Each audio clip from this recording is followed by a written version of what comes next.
O pwede bang pumigil itong ayaw pang magbenta? Pwede po. Sabihin lang nila, hindi pa nahahati-hati yung ari-arian ni Lolo, kaya hindi po pwedeng ibenta ni naman sa amin.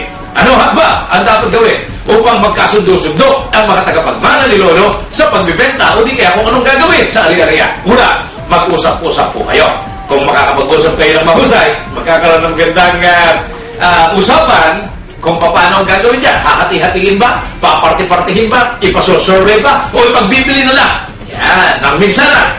Kung nakapag-usap-usap po kayo, magiging madali at usapin. Hindi nyo na kailangan gumastos pa ng mga pagkakaso sa husgado.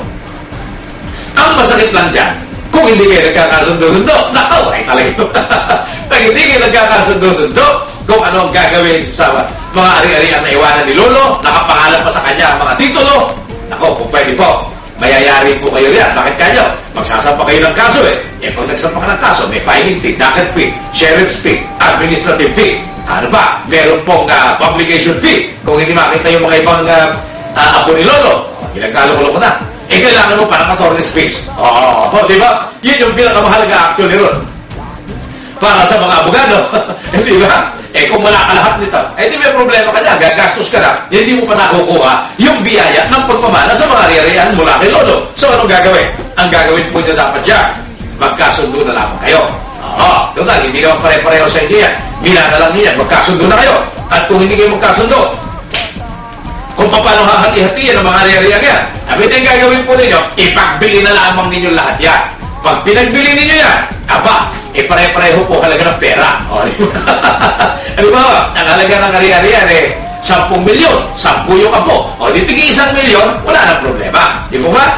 Mas maliwanag yung ganong klase. So, magkasundo muna kayo. Mag-usap-usap muna kayo. Pero kung hindi magkakasundo at hindi mag-uusap-usap, magsampahan na kayo ng kaso sa husgado at ubusin ninyo ang halaga na ari-arian mamanahin dapat nyo kay Lolo. Ganun po mangyayari. Wala mangyayari sa inyo dyan kung hindi nyo ayusin ito. Okay? Alright? Salamat sa Diyos. Sa ngalan ni Jesus. Tuloy-tuloy po tayo. Lalito mo, kalagdagang magtatanong. Kaya Atty. Batas Mauricio. Ngayong araw na ito, araw na ginawa ng Diyos, kaya tayo dapat magalak, magdiwang, at magbigay papuri sa dakilang lumikha at ang ating iniisip, sinasalita at ginagawa. Alright? Sa 0927-928-5444. Good day, Atty. Batas Mauricio. Nanonood po ako sa inyo ngayon. Gusto ko lang pong itanong kung paano po kayo mapapanalhan ng mga ebidensya sa isang kaso para pag-aralan. 0927-928-5444. Salamat sa Diyos. Sa ngalan ni Jesus, ang aking po ipapayo sa inyo ay madala na lamang niya sa pamagitan muna ng koryo. Kung yan po yung mga documentary evidence, yung po bang mga katibayan na nakalagay sa papeles, katibayan na nakalagay sa dokumento, tawag po yan sa ilalim ng revised rules of evidence ay documentary evidence. Pagka po ganyan, pasirox na lang po ninyo. Pasirox lang. Huwag niyo padadala sa akin ang original. Baka mamaya mo, malaman ng kalaban mo na ikaw ay magpapadala ng katibayan. Kaya ito ay Batas Mauricio. Ipadadala mo yung mga katibayan mo yan. Original lahat yan.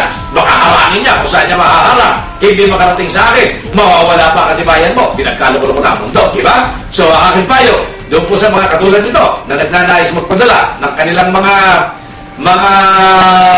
papeles, documentary evidence, para mapag-aralan muna ni Atty. Batas Mauricio at kung ano mangyayari, ano po pwedeng gawin dyan sa mga katibayan yan, i-xerox nyo muna. Photocopy. Xerox, ang tawag dyan. Yung Xerox kasi, yun yung original brand ng photocopying machine. Pero talagang tawag ko dyan, photocopying machine.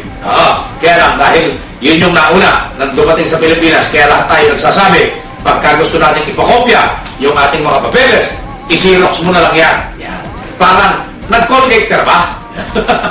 Di ba? Di ba parang gano'n? Nag-colgate ka na ba? Yan. O kaya nung bata pa ako, pagka gusto mong ipagyabang na ikaw ay umiinom ng Pepsi, ang sasabihin mo, nag-Tristo ka na ba? Tristo. Ano yung Tristo? T-R-E-A-T-S.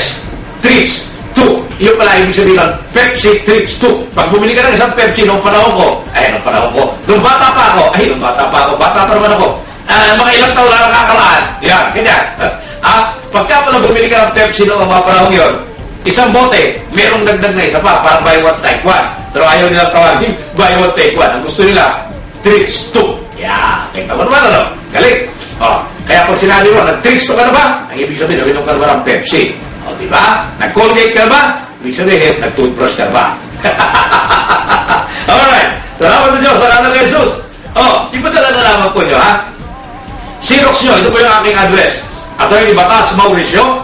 Tapos, care of Batas Internet TV, Teachers Village, Diliman, Quezon City. Yan po yung address ko. Kayong mga nakikinig sa radyo. Kayo pong mga nandi dyan sa cable TV, ayan, ipina-flash. Kayo pong mga nanonood sa akin sa internet television, ayan, ipina-flash din po sa inyo. Ha? Yan po yung aking address. Kopyahin na ninyo. Kung di kayo, sulat na ninyo. Attorney Batas Mauricio, care of C/O, Batas Internet TV, Teachers Village, Diliman, Quezon City. Pag kayo nasa abroad, lagyan nyo Philippines. O, di po ba? Kapag hindi nyo lagyan ng Philippines yan, may problema tayo. Baka ako mapunta sa Amerika yan. Naloko na tayo, ha? Okay? Alright.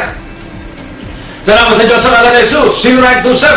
0927-742-6202. Sabi niya, Atty. Batas Gudayan, patay na po lolo na mayari ng lupa. Ayun, isang anak na lang ang buhay. Sa dalawang anak niya, ang buhay na anak ang magbebenta. Text, Tom Magdao ulit. Oy, Tom, nakakadami ka na, Tom, ha? Sisingli na kaya kita. Madami na text ni Tom sa akin, ha? Tom, Magdao, gawin ka salamat. Mayad ka agad. Pero anyway, sige, sagutin natin, Tom. Patay na po lolo, may-ari ng lupa. Isang anak na lang ang buhay. Sa dalawang anak niya, ang buhay na anak ang nagbebenta. Kung katulad ng binanggit ko sa'yo, pag merong anak si lolo, nanamatay na rin, yung anak ng anak ni lolo, di ba yung apo, yun po yung magkakaroon ng karapatan, pero humalili doon sa tatay niya o nanay niya na anak ni lolo na may-ari ng lupa. At dahil siya ang hahalili, kailangan kasama siya sa magbebenta. Hindi pwede yung anak na nabubuhay lang ang magbebenta. Kailangan pati yung anak ng namatay na anak na ni lolo. Kailangan yung mga apo ni lolo. Yan, kasama dyan sa bentahan. Pag hindi pumayag yung mga apo ni lolo, nako, wala pong nangyayari dyan sa bentahan yan. Makakagawa pa ng falsification yung pong buhay na anak na magbebenta. Bakit kanyo? Kasi kung magbebenta siya, para lang paniwalaan siya nung bumibili, sasabihin niya siya lang ang natitirang may-ari na ng lupa kasi patay na si lolo at wala nang iba siyang kapatid. Namatay na rin ang kapatid. Pagka po ganyan ang ilalagay niya, namamarsipika siya sapagkat siya at ang kanyang kapatid, bagamat patay na ang kapatid niya yan, ay siyang may-ari ng ari-ariang naiwanan ng kanilang magulang, ni lolo. Yan. At dahil patay na ang kanyang kapatid, pero may mga anak, yung mga anak ng kapatid niyang patay na, ang siyang may karapatan ngayon para sumama sa bentahan. Pag hindi sumama, yung mga anak ng kanyang kapatid na namatay na sa bentahan, baliwala yung bentahan yan. Maliwanag po ba? Tom, ang dao. Tuloy din salamat. Tuloy-tuloy po tayo.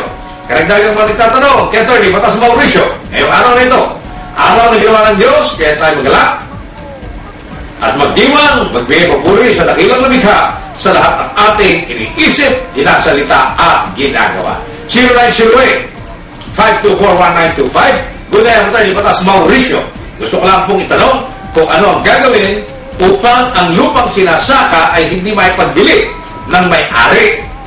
Yung po kasing sinasaka namin, gusto ipagbili ng may-ari, pero ayaw naman kaming bayaran para sa aming pagsasaka. Huwag nyo na pong basahin ang number na ito. Binasa ko na po sorry. Anyway, salamat po dito sa inyong katanungan. Meron po tayong mga batas yung pong Republic Act 3844. Yan po yung Code of Agrarian Reforms of the Philippines. Ipinasa ng dating Pangulong Diosdado Macapagal sa panahon ng dating Pangulong Diosdado Macapagal. Nakalagay po sa batas na yan, Republic Act 3844, Code of Agrarian Reforms of the Philippines, na pagka po ang isang lupa na sinasaka ng isang magsasaka ay ipagbibili o nais ipagbili ng may-ari ng lupa, kakailanganin muna na i-alok yung lupang yan diyan po sa magsasaka. Ganun po yun. Paano i-alok sa magsasaka yung lupa na sinasaka ng magsasaka bago ito yung maipagbili ng may-ari sa iba? Kailangan po merong notice in writing. Ayan. Kailangan susulatan ng may-ari ng lupa si magsasaka at sasabihin niya, nais ko nang ipagbili itong lupang sinasaka mo. dahil gusto ka ng kwartahin yan o gusto ka ng makinabang sa pera dyan sa lupang yan. Yun po ang written notice, nakasulat, napasabi ang kailangang ibigay sa magsasaka. Pero ayon po sa Republic Act 3844, Code of Agrarian Reforms of the Philippines,